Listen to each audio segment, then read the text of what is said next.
Welcome to your cozy corner of calm.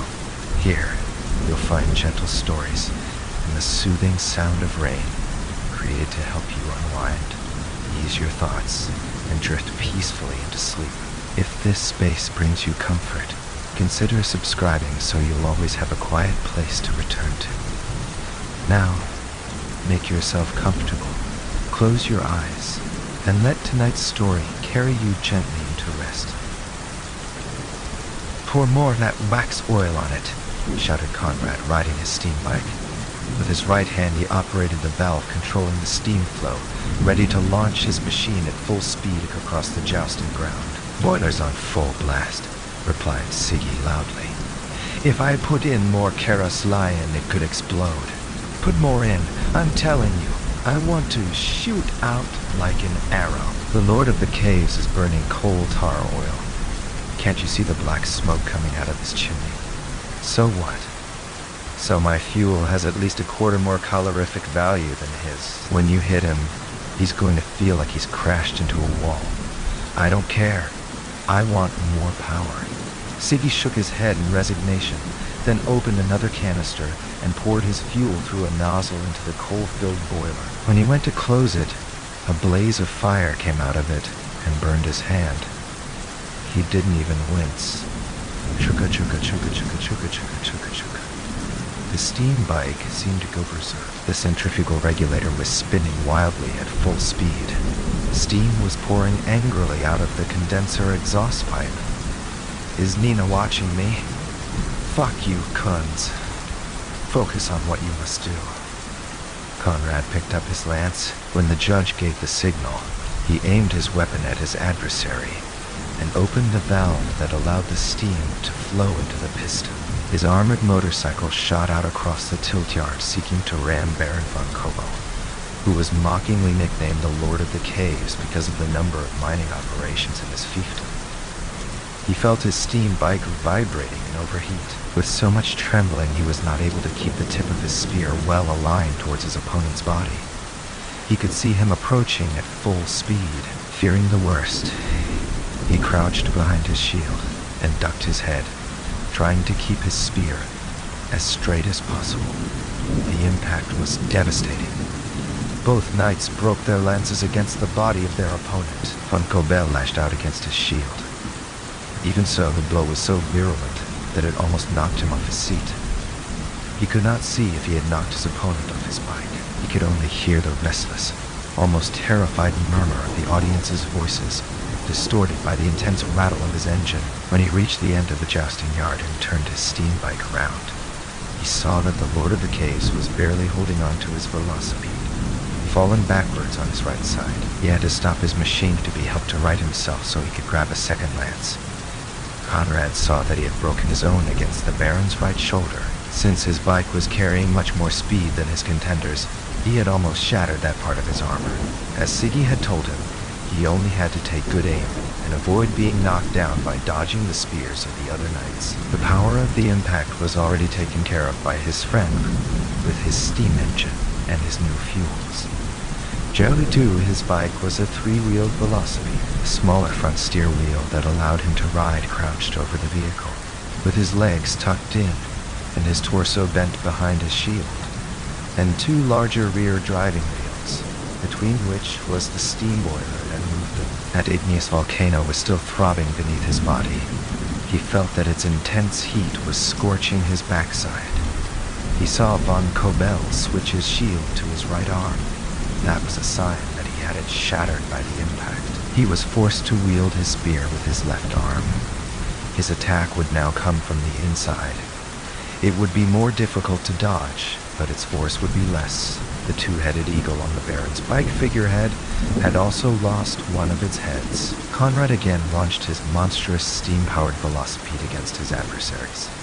This time, he would aim well and not hide blindly behind his shield. He knew that if he impacted his spear against the chest of the Lord of the Caves, the speed he achieved with Siggy's machine would take him apart. Indeed, he saw von Kobo go flying through the air after the impact, but at the same time, he felt an intense pain in his left leg. His opponent's lance had struck him there after sliding down along the shield. Then, It had exploded into 1,000 pieces, and some splinter must have penetrated through a gap in his armor. Conrad heard a loud whistling sound behind him.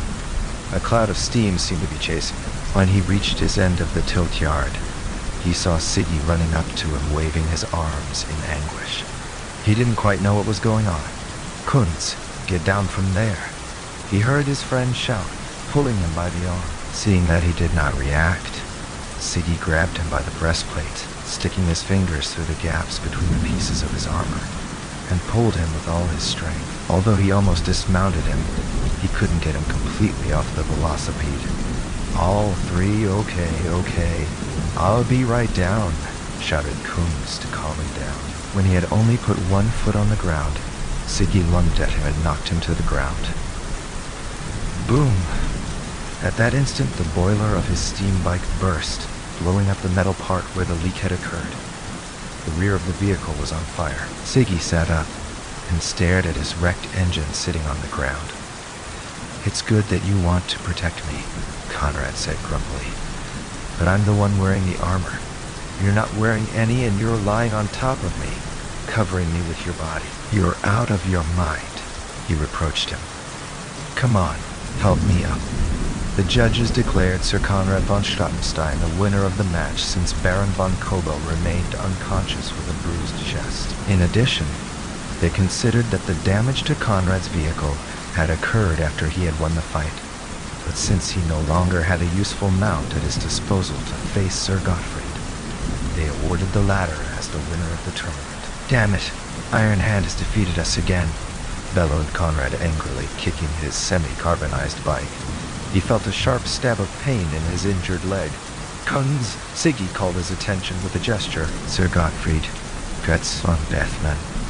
The knight with the iron hand was coming straight towards them after collecting his trophy. You were lucky, Scott. Conrad was annoyed that he abbreviated it in such a plebeian way the name of his illustrious family house. You know that my hand never recoils and my blow is always deadly, he assured, raising his iron fist. In reality, an articulated prosthesis that served as a hand, driven by the stumps of his amputated fingers. Yes, Götz, I know you are very tough. Using the diminutive of his name was his way of despising him. But I assure you that this time I was prepared to give you the blow that would shatter your damned ego. Forward. You shouldn't have been given as the winner even in your fight against the Baron. At the end of the day, you were knocked off your bike. It was a bloody accident. If it wasn't for your friend's concoctions, you'd be nothing. You would have bitten the dust a long time ago. Fuck you, Götz. You're not going to provoke me. I know that nothing affects the insensitive knight with the imperturbable face. He laughed. Kunz gave him a look full of anger. He hated that nickname. I'll see you in Hornburg. He challenged him. No, my petty friend. I don't fight in mired tournaments anymore. I'll wait for you at the palace of the Prince Palatine, if you get there in one piece. Kunz raised his middle finger with the most phallic gesture of contempt of which he was capable. Sir Godfrey turned and walked away smiling. I'll go get a couple of guys to help us tow the bike, said Siggy, giving his friend a slap on the arm to get his attention. He's right, replied Conrad, still glaring angrily at Sir Gottfried as he walked away. Had a deadpan mask or a face. I'll never get Baroness von Hornburg to notice me. Well, she's no longer Nina. Now she must be referred to by her full name. Magdalena Isabel Vera Lydia Harta Baroness von Hornberg Schenk, said Siggy sarcastically. Or does she have any other name that I don't know? I am incapable of smiling. I can't even frown, complained Conrad bitterly. When I win a victory, I cannot express my joy, which is a great advantage in case of defeat. I have bloody facial paralysis, he shouted at his friend as if he didn't understand. I don't have a face but a mask. Look, take a good look at me. Now I'm smiling. Can't you see? At 5, I must admit that as a buffoon you'd starve to death. I can't move my eyes laterally.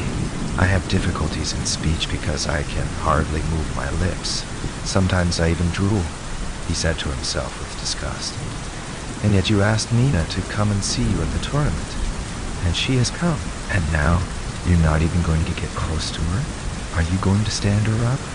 I don't want her to see my cardboard face after this new defeat. It wasn't a defeat, Siggy shouted, grabbing him by the shoulders. You were unlucky. There was a leak, and the boiler burst. Nobody defeated you. What happened to your hand? Kunz asked in fright. It's raw. What? Siggy looked at his hand in surprise. When I poured the fuel in, a flame came out of the boiler. Maybe I got burned, he said, playing it down. It's nothing. You need to see a quack. Don't talk garbage. I'll put on a bandage, and we'll tow the bike. Then you wash yourself, he said, pointing his finger at him, and go to court your Baroness. Fuck you. And you collect your drool. Conrad was embarrassed and quickly put his hand to his mouth. But he didn't notice that he was drooling anywhere. No, not that one, said Siggy. The one you drop when you think of your Nina, he grinned wickedly. You asshole. Conrad attended the dinner at the castle. He was limping. At least he thought that would give him an excuse not to dance. He felt like a clumsy oaf when he danced. Although he and Nina exchanged several glances, she was always besieged by throngs of boisterous suitors. So, Kunz did not even dare to approach. All the other ladies avoided him as if he had the plague, or worse, a hideously deformed face. Guts, for his part, took the opportunity to once again mock his expressionless mug. Over and over again, he reminded everyone present of how lucky the insensitive night had been to blow up his bike, and thus avoid having to face his formidable fist. He returned crestfallen and in a bad mood. He lay down on his cot and began to toss and turn without being able to sleep, snorting and cursing. After a while, Siggy, having had enough, got up and started to heat some water. Sixto, drink this, he said angrily. What is it? Drink it. Kunz, sitting on his cot, picked up the glass and raised his head to drink. At that instant, Siggy grabbed him by the neck from behind and squeezed his arm for a few seconds until he was unconscious. They had loaded the wrecked motorcycle, and Siggy was working on it as they traveled, disassembling the boiler and removing all the charred parts. On the other side was he lying with the luggage and spare parts. Where are we? He asked. We have a couple of days until Rottweil, and then, from there, we will have to find some means of transport to Hornburg. You're a bastard. What did you do to me last night? He asked, massaging his sore neck. I made you sleep well, and let the rest of us sleep. It's cold as hell. We could ride in a covered train car. That's where the maidens, minstrels, and courtiers go. Besides, it's much more expensive. And then they say I'm the insensitive knight. Would you believe it? When they arrived in Rottweil 2 days later, the bike was a clean skeleton, but with dozens of disassembled parts. We need a blacksmith to make us a new slide valve, Siggy announced. The one we had was deformed by the explosion. It took the blacksmith a week to make the valve for him. Siggy could only partially rebuild the velocipede while waiting for the new part. Sir Gottfried was right, commented Kunz during the long wait. We should have passed on going to Hornburg. It is a minor tournament, and not go to see your beloved Baroness. You wrote to her for her to come to see you in Auerswald, and then you didn't even go near her. At 7, I wanted to offer her a victory. He justified himself. I think there are things ladies care much more about than a bloody victory. What's that? Fuck, Kunz. You're so insensitive. Siggy knew exactly where it hurt the most. He was the only one he allowed him to talk to like that. Winning at the headquarters of her family house will allow you to offer her the trophy and make her see that you are doing all this for her. Women like romantic men? Romantic? He repeated quizzically.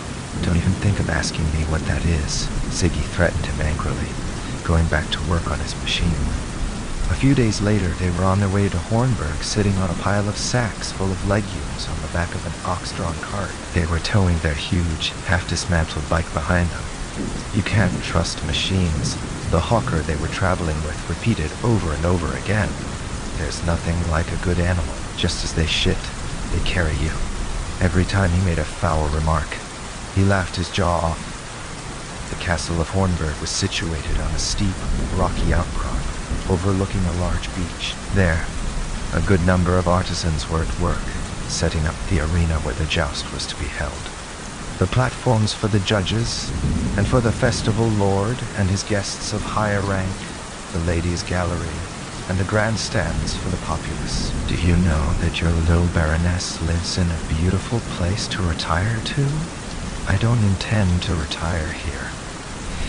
It's the asshole of the world, Kunz replied at once. Siggy made a resigned face. Sometimes his friend was a bit obtuse. There's a lot of sand, he commented, looking worriedly at the beach. That will slow us down. It's going to be an old-fashioned tournament, where what counts most is the knight's skill. Will you have the bike in time? I need a couple of days to assemble it. We'll still have time to test it and tune it up. Until then, you can devote yourself to courting your lady. I'm not going to present myself to her until I can offer her a trophy. You're stubborn. Conrad had to sweat to break his opponents. Some of them he couldn't knock down even after breaking the 3 spears. Still, the judges gave him the victory. Many of the bikes got stuck in the sand and slowed down the fights. A youngster from an almost unknown minor house, Wilwat von Schaumburg, had shown unusual skill with the lance. He was the only one who had dismounted all his opponents. His steam bike was old and wide-wheeled, but it did not get stuck in the sand. His bravery had made him a favorite of the populace and the local nobles. The figurehead on his handlebars was an archangel, God's champion, which seemed an omen. At the beginning of the morning of the second day, only 4 knights remained in contention. Conrad was anxious to settle the tournament. He wanted victory to offer as a pledge of love. Young Wilwold sought only glory. To his surprise, Nina appeared with another lady in their pavilion. "This is Sir Conrad," she said to the lady who accompanied her. "He is called the Insensitive Knight because he never expresses any emotion." "My lady," Kunz nervously bowed stiffly in his heavy armor. "You wrote me to come and see you in Auerswald, and then you didn't even come close to say a word to me.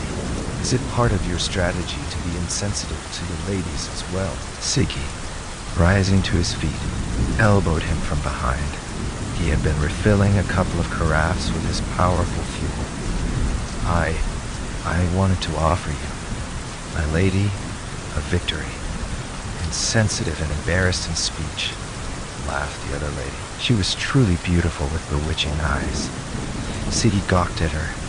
"All 9-1, I don't know if your heart is as insensitive as your face." "Maybe you don't deserve the victory today," Nina reproached him bitterly. "We have just come from seeing young Wilwold," said the other one mischievously. "He is really very handsome and gentlemanly." I'd do it for you," Kunz assured her, ducking his head. "For me? I have never seen a knight joust for a lady." "You only seek your own glory.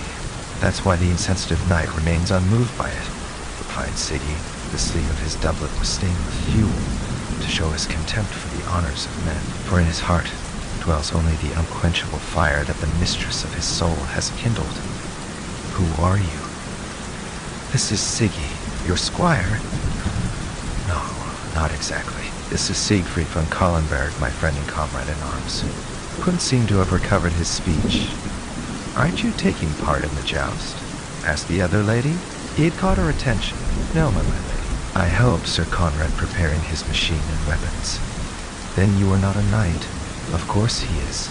Kunz came to his defense. "However, his family house has suffered continuous setbacks for several generations, and he cannot afford the necessary equipment for a joust. So, you are a poor nobleman. To serve you with my life, which is all I possess." "You are accurate with your tongue. Far from it. It is your beauty that inspires me. The lady smiled, flattered. I had come to see you, said Nina to Kunz. I hope I will be reciprocated, whatever the outcome of this affair. Do not doubt it, my lady, Siggy replied. The fire of a heart sometimes consumes a man's soul, and even if you only see ashes, you must know how to recognize the fire you yourself lit. Now, it was Nina who smiled broadly. Didn't I hope so? The two women made a gesture to leave. Siggy jumped forward without thinking. The sun in your eyes has dazzled me. May I know the name of the owner of such beauty? Your arm, cried the lady, alarmed as she turned around. What? It's burning! Siggy had passed by the brazier and his fuel-stained sleeve had caught fire like a torch. He and Kunz began to paw at his doublet in order to put out the fire. Finally, it was the lady who resolutely threw a basin full of water on him. It smoked and smelled of scorch. You must have been burned, she assured him worriedly. Let me see your wounds. It was nothing, my lady. I felt no pain. The fire did not lick my skin. Are you sure? Yes, you have been my savior. She looked at him between troubled and pleased. Siegfried is a rock, Kunz boasted of his friend. He is incapable of feeling pain. What for others is a serious injury is only a slight discomfort for him. You are not insensitive, too. Far from it, my lady. I am the most sensitive of men, and now I have an unbearable pain that tears at my heart, for you still owe me. Your name. She broke into a smile so bright that it seemed to light up the whole room.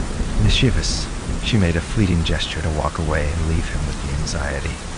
But at the last instant, she turned back. You have earned it. For you, I will be Carly. And she left with a quick flutter of her cloak. Nina went after her, giving them a last smile. The departure of the ladies left the tent in the stillness of the most absolute silence. How did you dare to ask her name? Kunz reproached him. Siggy shrugged his shoulders without coming out of his rapture. Oh, 11 Tochi, don't you know who she is? Siggy shook his head, still lost in thought. It's Charlotte Amalia Henrietta Wittelsbach, the Princess Palatine. Siggy opened his mouth as if he wanted to utter a word, but was unable to articulate a sound. They call her the Lady of Hearts.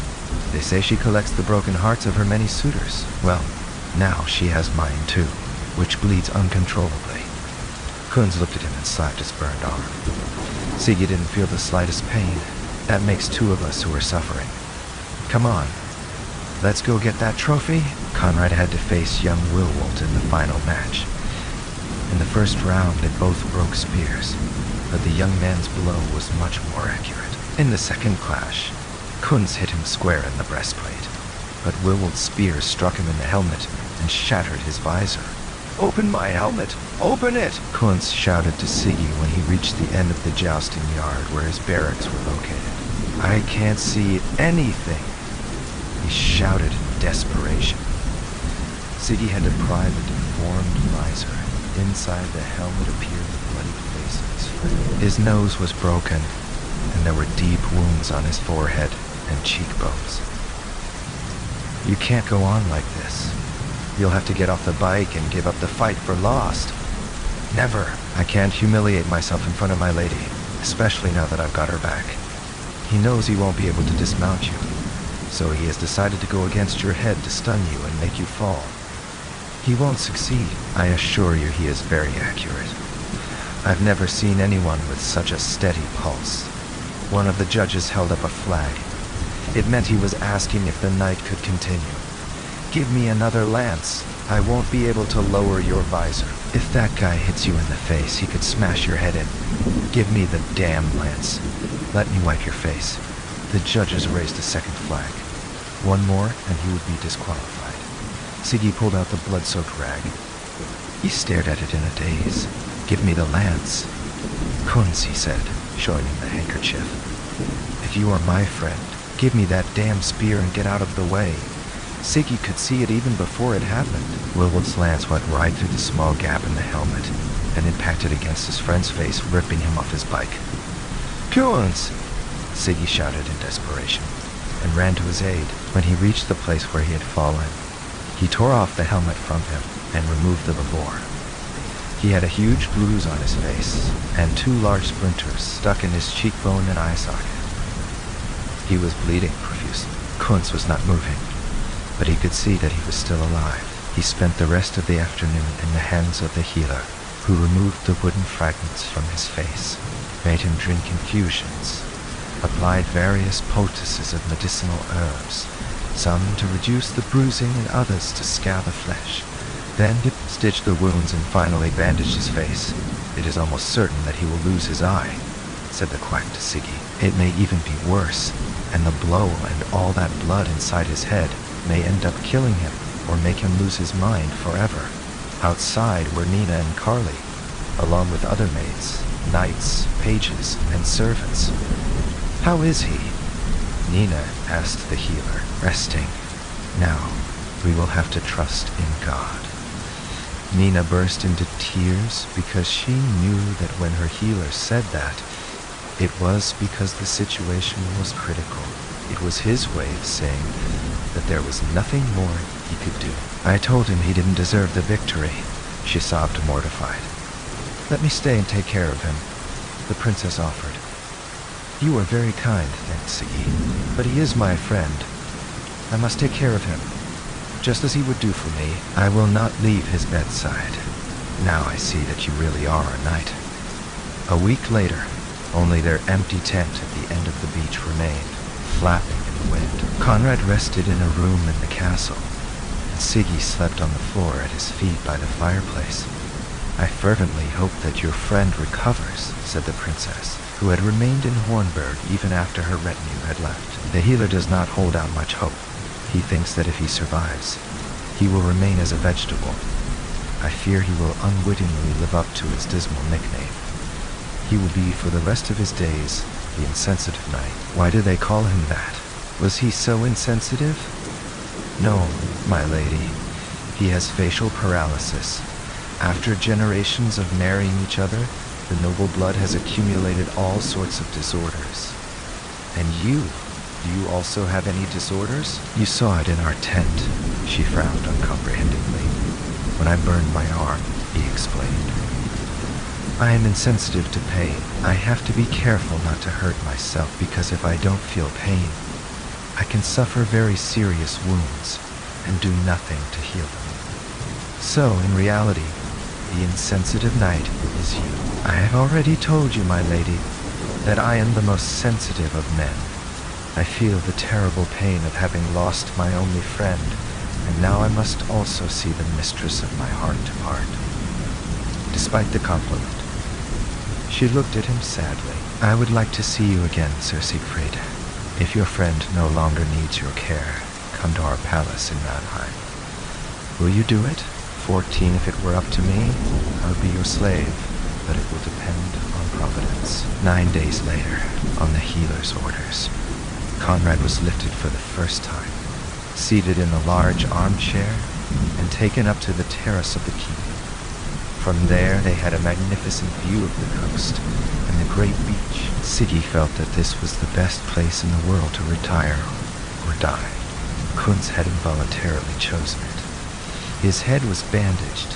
The eye he had lost was covered by the bandage, and the other remained unperturbed with a blank stare. He did not make a gesture, not even a wince. It did not resist or help in any way. It was an empty body whose owner seemed to have departed this world forever. Siggy spent his days repairing and tuning the steam bike. It was his clumsy way of fighting despair. He used his lonely tent on the beach as storage and workshop. Then he would race the velocipede across the sand at full speed under Nina's watchful eye from her quarters in the castle. It had been days since she had stopped visiting Conrad. It was unbearable for her to see him like this. His face was the pure reflection of pain. It made it clear that she would have preferred her knight to have died in the fight than to see him wasting away like a vegetable. "You must leave for Mannheim and take part in the tournament," she said to Siggy when he returned from one of his races with his jousting bike. "I will not abandon Kunz," he replied. "You can do nothing for him. Nobody can. Nobody can. Still, I will not abandon him. He is no longer Sir Conrad. but just a lump of flesh. He loved you. How can you be so cruel? Life is cruel, much more than death. 4 days later, when he returned from a new excursion with the steam bike, Siggy found the healer and his apprentice in Kunz's room. With them was Nina, very serious, her father the Baron, 3 of his guards, and 2 maids with basins and shrouds. Siggy instantly understood what had happened. Dopu 15, you have given him something to end his life. The healer shrugged his shoulders and looked at the Baron with compunction. We thought it appropriate to free you from your bonds, replied Nina. Mine or yours? We live in a society that defends courage and honor, argued the Baron. There is no honor in his condition. It is an infamy. We also stand for loyalty and generosity, qualities that your family apparently lacks. How dare you insult my noble house? Father, his friend is dead. His harsh words are only a reflection of his grief. He wanted me to leave for Mannheim to secretly end his life, Siggy accused. What Sir Conrad had was not life, only indignity and dishonor. Now you may leave and behave like a knight. Sir Conrad has provided you with the means you lacked. Sir Conrad has provided you with the means you lacked. Up to the last moment I had behaved like a knight, Siggy assured bitterly. To abandon my friend would have meant to cease to be one. The next day, shortly after dawn, Kunz's body was cremated on the beach. The huge fire of the funeral pyre mingled with the reddish tones of the sunrise. Siggy did not bother to dismantle his tent. He left it there as a silent accuser in front of Castle Hornburg, with the rampant unicorn banner of House Schottenstein fluttering in the wind. He placed his gear on his jousting bike and departed without saying goodbye. It took him a week to reach the seat of power of the Prince's Palatine. He had plenty of time to think and digest his rancor. As soon as he arrived in Mannheim, he registered for the tournament. Now he understood Kunz. He could not appear before the princess empty-handed. He felt the shame of one who has nothing and is nothing. Despite having inherited his meager possessions, he could not compete under his friend's banner. After 1,000 fights, the unicorn on the figurehead of Kunz's steam bike was unrecognizable. Its horn was split at the bottom. Its rampant legs were also gone, and with its dented nose, it looked more like a pig than a horse. T16, the coat of arms of his house, Cullenberg, was a griffin with the head and wings of an eagle and the body of a lion. It had been years since his wretched family had proudly displayed their coat of arms, but he felt it no longer represented him. He spent the night awake meditating on the futility of life and the whims of destiny. He woke up embittered by the fickleness of Providence. He thus decided that the only flag under which he would fight would be his lady. Not that of her family house, but herself. Her beautiful face would be enough for him, even if it was unattainable to him. He knew well that he could never escape doom and misfortune. He designed a new figurehead for his steam bike with her face and torso, half beautiful and half rotting corpse, thus uniting his unattainable beloved with his unhappy fate.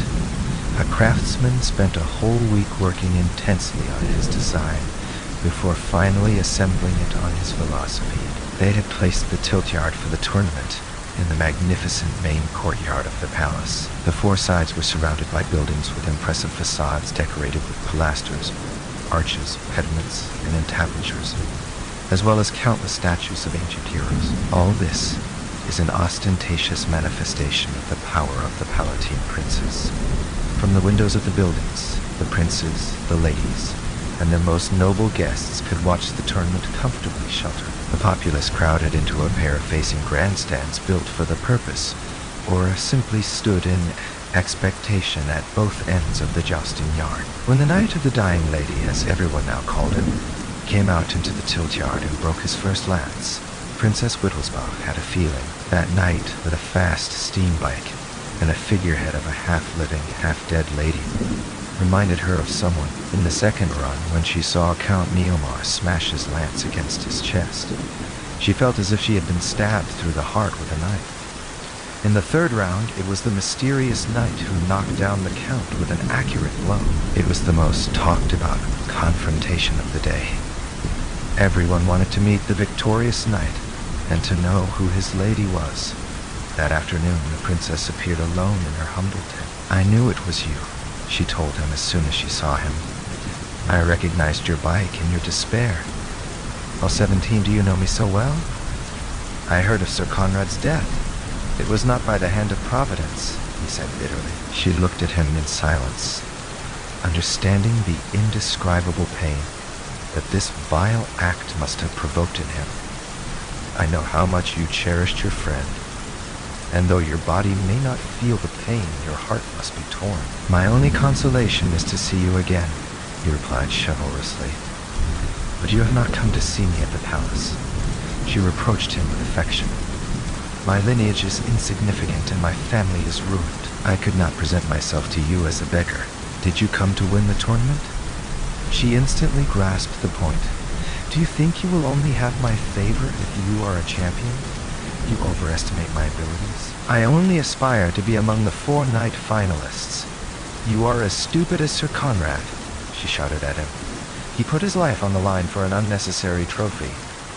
There are other things much more important, I know. The way you look at me gives me life, but without a good cradle or a good purse, only honors and fame open all the doors. But your family will not think so, much less your brother, the Elector.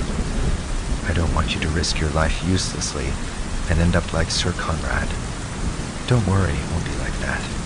I know very well how far I can compete. If I were to suffer any mishap, I would withdraw. I would not insist like Kunz on jousting to suicide. How will you know that you have suffered a mishap? You are the insensitive knight. No, my lady. That knight died in Hornburg. I am the knight of the dying lady. Are you that lady? Are you 18? She smiled tenderly at him. I am. I am dying for you. And they melted into a kiss. On the second day of jousting, Siggy had no trouble disposing of his first contender in the morning. The afternoon's victory was much more hard-fought. He faced a free knight named Jerson Blycroder. He did not even use any noble title. He was as hard as a rock and well-skilled in the arts of combat. Twice he came close to knocking him down. In fact, in the second round, he pulled him off the seat of his bike, and only the fact that one of his feet caught on the footrest prevented him from being knocked off his velocipede. In the third clash, Siggy put his steam bike at full speed, making himself a more difficult target while multiplying the force of his blow. Blycroder missed him this time. Instead, he was able to impact his lance against his shoulder with such force that although his opponent never let go of his bike, it skidded, jumped into the air, and rolled over on top of him. He had won a great victory at maximum risk. Everyone applauded him excitedly.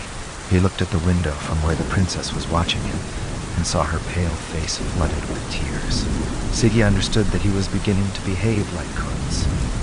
She turned and ran away to hide her tears. He felt ashamed of his foolish behavior. That night, Carly did not come to see him. He also did not feel up to attending the dinner in the large, mirror-decorated hall on the second floor of the palace, to which the victors of the day were invited. He spent the night alone in his tent repairing the minor flaws in his machine. At mid-morning of the third day of jousting, the fanfare announced one of the most eagerly awaited confrontations, that of the young and handsome Willwalt von Schaumburg, victor at Hornburg, and the execrable Talacker von Messenbach, known as the execrable Talacker von Messenbach. Bandit knight, highway robber, plunderer, and organizer of pillages, famous for his raids in which he claimed alleged feudal rights to obtain money and booty by force of arms and extortion. It was very clear whom both the nobles and the populace supported. To everyone's surprise, in the previous round he had defeated the loud-mouthed knight of the Iron Hand, Sir Gottfried von Bethmann. Knowing the character's nature, the judges ordered a herald to publish the laws of the duel of Genelaud. Then they carefully measured the weapons of each contender and took an oath from both of them to fight with loyalty. Finally, They allowed the two to express the motto of their enterprise. "All 19 for my honor and that of my house," cried young Wilmot. "For my lady and glory." No sooner had he said this than a buzz ran through the whole jousting yard, wondering who the lady was who had captured the heart of the dashing young man. "For the prize purse," replied Talacker shamelessly, "and for the immense pleasure of seeing your filthy face bite the dust." And he skidded his steam bike, throwing dust and sand on judges, heralds, and contenders. In the first clash, they both broke their lances on each other, but Willwalt did it against his opponent's helmet. Siggy noted that he had even refined his technique, but that accurate blow only enraged Talacker. In the second round, the bandit knight lashed out with extreme violence against the reckless young man.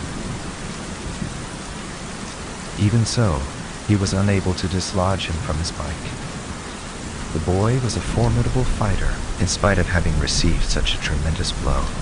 He had managed to strike again with his lance the face of von Messenbach, who came out of the confrontation somewhat dazed. The young man had a good plant, and was liked by everyone, Siggy thought, but he was as ruthless as the villain. He would not like to have either as an opponent. If he had to face either of them, he had to locate their weak point as soon as possible in order to take them down soon, or else retire with honor. He could not get the last image of Kunz's face bleeding inside his helmet out of his memory. Talacker emitted a mighty scream of rage that echoed through his helmet and plunged the tilt-yard into the most eerie silence. He raised his visor and his wrathful face could be seen, tinged red blood pouring from his wounds. His eyes were afire. His teeth were so tightly clenched that it seemed they would burst like crushed glass. He snatched a new lance from his squire's hands, lowered his visor and opened the valve that allowed the steam to pass to his engine. He set off at full speed. He had a good velocipede, Siggy thought. While 20 as he was about to meet young Willwalt, he lowered his lance and rammed it with all his might into the front steer wheel on his bike. The vehicle was instantly stopped dead in its tracks, lifted off the ground by its hindquarters, and went flying, spinning in the air on itself. The velocipede made several dizzying somersaults. Its young rider flew off like a rag doll and crashed headlong into the ground. He went completely limp inside his armor. The bike continued its rapid somersaults and climbed up one of the bleachers, taking the spectators with it. It flew over the grandstand, and with one impetuous leap, crashed into the window from where Princess Whittlespot was watching the tournament. On impact with the building, the steam engine exploded with a huge flame. "No!" Siggy shouted as he watched the scene in terror. The whole of that part of the building was engulfed in flames. The room was adorned with fine fabrics and velvets that burned like torches. The fire was spreading at full speed and with extreme virulence. A woman on fire threw herself screaming into the void. Sitting on his bike, Talacker looked with satisfaction at his monstrous work. Siggy was out of his mind. Fate had once again played a trick on him. Without a moment's thought, he ran, put on his helmet, mounted his steam bike, and sped off across the tilt-yard. He lifted the front wheel and climbed up the grandstand that had been swept by young Willwalt's velocipede, and at top speed, jumped with his bike onto the burning windows. He landed on the second floor, swerved, and skidded surrounded by fire. When he saw that he could not stop his bike in such a short space, he jumped off, rolled on the ground, and let his vehicle crash into the opposite facade. The explosion opened a huge gap in that wall as well. When he stood up, he saw 3 burning bodies lying on the ground. He feared the worst. One was a man and the other 2 were women, but none of them was the princess. He ran madly around the room looking for her. 21. The wooden floor was burning more and more furiously. The furniture had become cyclopean torches that raised the flames up to the coffered ceiling, designed to make the room appear taller. Within minutes, the room was transformed into the most accurate representation of hell. He was surrounded by flames, as if he were inside the boiler of his velocipede after generously dousing it with his dense fuel. Smoke was pouring out of the joints of his armor. The metal was red hot. It must have been scorching, but nothing mattered to him anymore. Desperate, he walked slowly through the fire and the dense smoke. He was willing to search every inch of the room, even if it cost him his life. So, he reached the corner where there were fewer flames. He moved an armchair that had just begun to burn, and under it lay the vanished body of his delicate princess. He went to grab her, but realized that the metal of his armor could burn her. He ran through the flames to the next room, fearing that the floor would collapse under his heavy feet. He tore off some large curtains that had not yet burned and used them to wrap the princess in them. Then he took her gently in his arms. When he wanted to get her to safety, he saw the floor sinking in front of them. Soon the ceiling would also sink and drag them down into the abyss. They were trapped. There was no escape, except to try the impossible. Siggy took a running start and jumped with the princess in his arms through the gap his steam bike had opened in the rear facade when it exploded. That facade led to a large terrace with a beautiful view of the town and the river at the foot of the palace. For a very brief moment, he felt the happiness of flying. He landed on his feet, embedding his 2 feet in the stone, making 1,000 splinters jump. Then, by inertia, he bent his body forward and fell to his knees. Without strength, he opened his arms and dropped the princess, who rolled on the floor of the terrace, unrolling from the protective curtain. Siggy gazed at her in joyfulness, sweetly asleep. 22, a couple of minutes later, they came to their aid. The knight of the dying lady was fuming on his knees, leaning on his 2 fists, and with his feet nailed to the rock. When they tried to remove his armor, the first servants burned their hands. The metal was still incandescent. Using rags and their own shirts and doublets, they managed to remove his helmet, beavor, and breastplate. His face was disfigured by the fire, and his hair was almost completely burned. They immediately tried to free him from the rest of the armor. Gauntlets, armlets, shoulder pads, thigh pads, and greaves. When they managed to get his feet out of the sabatons, they laid him on the ground and began to remove his coat of mail and gambeson. His whole body was scorched, with burns of varying degrees in multiple places. His flesh was still smoking as if it was still cooking. They could not explain how he could have endured such torture. "How is the princess?" he asked in a quiet voice. "She is fine. No harm has come to her. She fainted from the smoke." "Don't worry. You saved her," the voices of one and all told him as he was carried away on a stretcher. A few hours later, Princess Wittelsbach, without even having washed herself, stood at the foot of his bed, staring in horror at the charred body of the knight, the dying lady. "You have saved my life," she said, taking him by the hand. "At the cost of yours. Your kiss has already paid for my life," he assured her. "I told you I didn't want you to risk your life uselessly. Uselessly? I have never taken a more profitable risk. Look at the state of you." She squeezed his hand while tears came to her eyes. Although I did my best deed, he smiled with difficulty. "I believe that now I can never be your knight." 23. She fell on his scarred chest, weeping profusely. "Providence has saved you." "It was not Providence," she protested. "I simply withdrew from the balcony because I did not want to see again the knight who killed Sir Conrad and broke your heart." "Providence," repeated Siggy, "killed Kunz and consumed me to save you." "Be quiet," and kissed him gently on his blistered lips. "You never thought you would love the most horrible of men and the worthiest of knights. Be quiet, be quiet." And she kissed every part of his blackened face as she repeated her sweet command over and over again. The princess spent her days at the foot of his bed, nursing his wounds. By now everyone identified her as the dying lady for whom her knight had risked his life and burned his body. The thought that his sister had fallen in love with a commoner knight with a disfigured body, even though he had saved her life, irritated the Prince Elector to no end. So, he decided that the wisest thing to do was to marry her off as soon as possible. So you want to sell me? The princess shrieked angrily at her brother. I have spoken to our cousin Uncle Frederick. He is willing to pay your dowry and wants you to marry him immediately. He is a slimy old man, and I would already be his third wife. He's only 50 years old, more like 60. He's of our social standing. He's the Prince of Eulenburg. And how much will he pay you? We have agreed on 50,000 thalers. She looked at him indignantly, realizing that she would have no escape. I want the entire dowry to be given to Sir Siegfried. That is madness. The Kallenberg house is insignificant, protested the prince. If you want to show your gratitude to him, 500 thalers would be more than enough.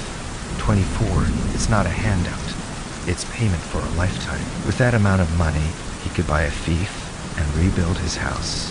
That's exactly what I want. He saved my life at the cost of his own. Now you're selling it at a high price. I think we have an obligation to compensate him with a new life. She sentenced and left the room. Siggy did not attend the wedding. He had built a new steam bike, piece by piece, calmly for months while he recovered. He left Mannheim at dawn. The night before he left, the princess entered his bedchamber. I come to give you what should always have been yours. And naked, she climbed into his bed. How can you desire a deformed man? I love the person, not merely his flesh, but it is an insensitive and putrefying flesh. I don't know if you know it, but all these scars and the way you have obtained them, she said, touching his cauterized chest, make you extremely interesting for the ladies. You mock me. Far from it. Every day some lady comes to the footprints left by your feet on our terrace when you jumped and lays a bouquet of flowers on them. For me, it is enough that I am still of interest to you.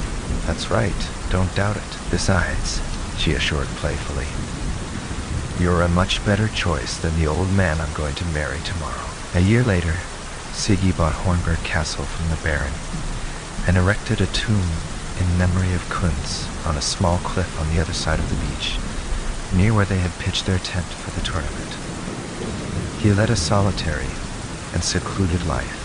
He spent his days building ingenious steam engines and contemplating the magnificent coastline. Because of his appearance, full of scars and with cauterized skin, and his increasingly melancholic and taciturn personality, he had once again been nicknamed the Insensitive Knight. Some remembered how he had gotten those terrible burns and that, for a brief period, he had also been the brave knight of the dying lady.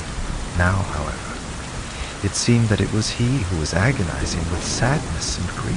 5 years later, Princess Eilenberg suddenly appeared at his castle, accompanied by her entire entourage. You are still as handsome as ever, she said, touching his disfigured face with an expression that was somewhere between complimentary and ironic.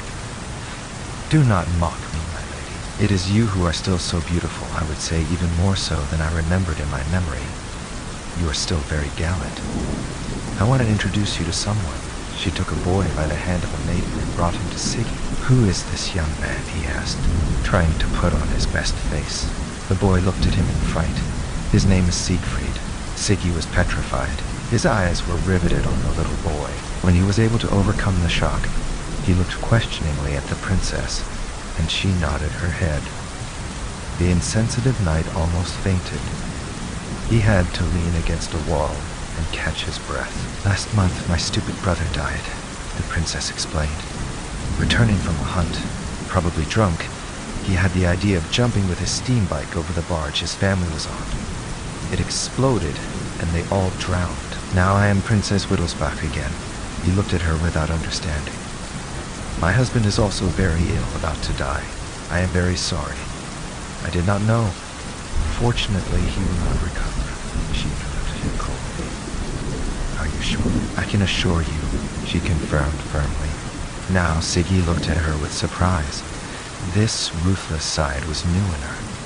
He found it fascinating. In a few days, I will unite in my person all the titles of the houses, Wittelsbach and Eulenburg. I will possibly be the lady of the greatest fiefdom these lands have ever known. Siggy was perplexed. What about your husband's 2 previous sons? He dared to ask. They both suffered misfortunes. You know well enough how the hand of Providence works.